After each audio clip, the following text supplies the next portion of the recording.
Fly Guy DC. I have very deep connections within the AUC. I transferred to Clark Atlanta in 2013. My time there was amazing. In that time being at Clark Atlanta, I built a relationship with Spelman and built a relationship with Morehouse, courtesy of Mr. Gary and Dean Booker. They allowed me to host Hump Wednesday, one Wednesday, and from there it's just been history. Man, my first homecoming concert for Spellhouse, I want to say was in 2014. And I think that year Future was the headliner. It was Future, it was Rich Kids, it was a couple of other people, but that was my first year hosting the homecoming concert. And then once I got a glimpse of that, and mind you, like I'm inside of the AUC hosting everything, but I also was getting booked outside of town at all the other HBCUs, at all the other schools, doing all the other concerts around the world. So it helped me build the relationships. And then 2014, 2015, then when we got to 16, that's when everything really started to take off as far as like the Spelhouse Homecoming concerts and the headliner of the concerts and my special guest and my special set. With who I am outside of the AUC, I'm a prominent, a respected radio personality, media personality, host in the city and just in the South and in the world in general. So with my ability to do the things that I do outside of hosting, as far as radio, as far as curating things for artists, as far as enhancing an artist, as far as breaking an artist's song first, all of that plays a role in it. And then the good thing is a lot of artists that have came up since 2014, 2015, I've built a relationship with because I knew them before they were them.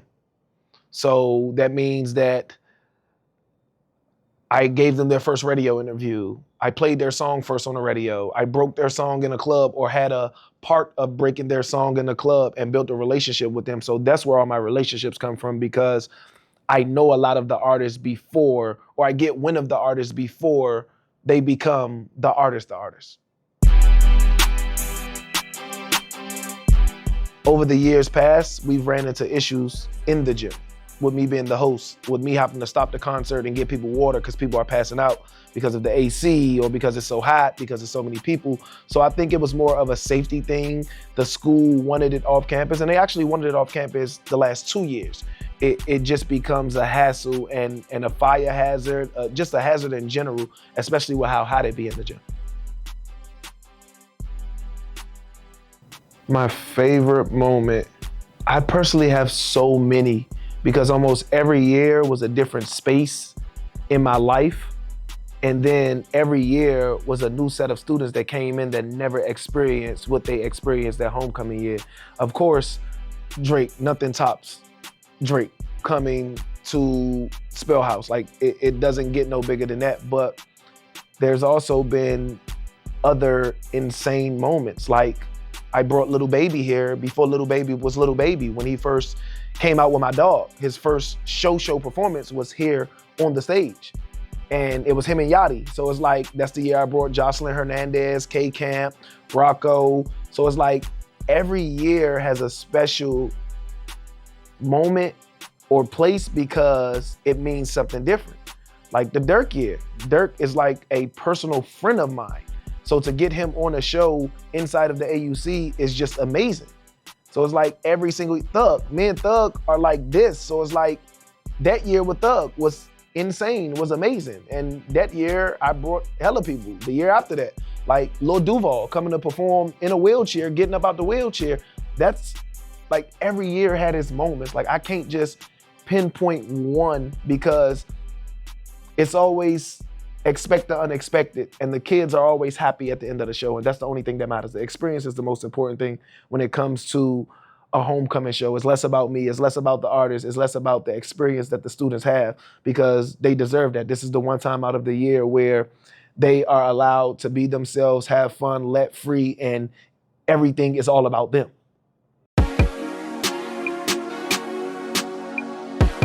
The people that think That is it. I would say keep thinking that's it. You miss out, you miss out. You never know what's going to happen. I mean, I can go down of a long list of artists that I brought since I've been hosting a concert off of my relationships for free just to pop out as a special guest, but it's no need to do that. If you don't get your tickets and if you don't pop out, then maybe you'll miss something that you actually really wanted to see.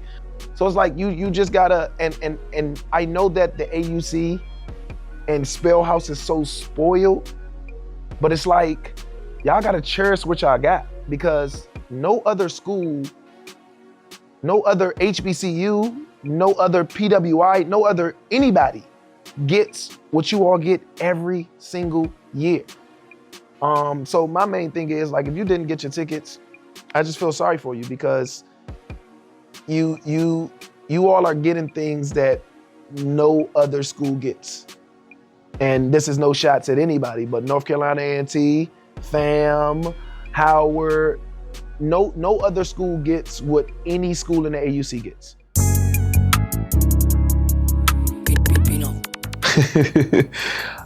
Where does Fly Guy DC go from here? I think it's a variety of ways that I can go. I have a very, very great relationship with Dean Booker.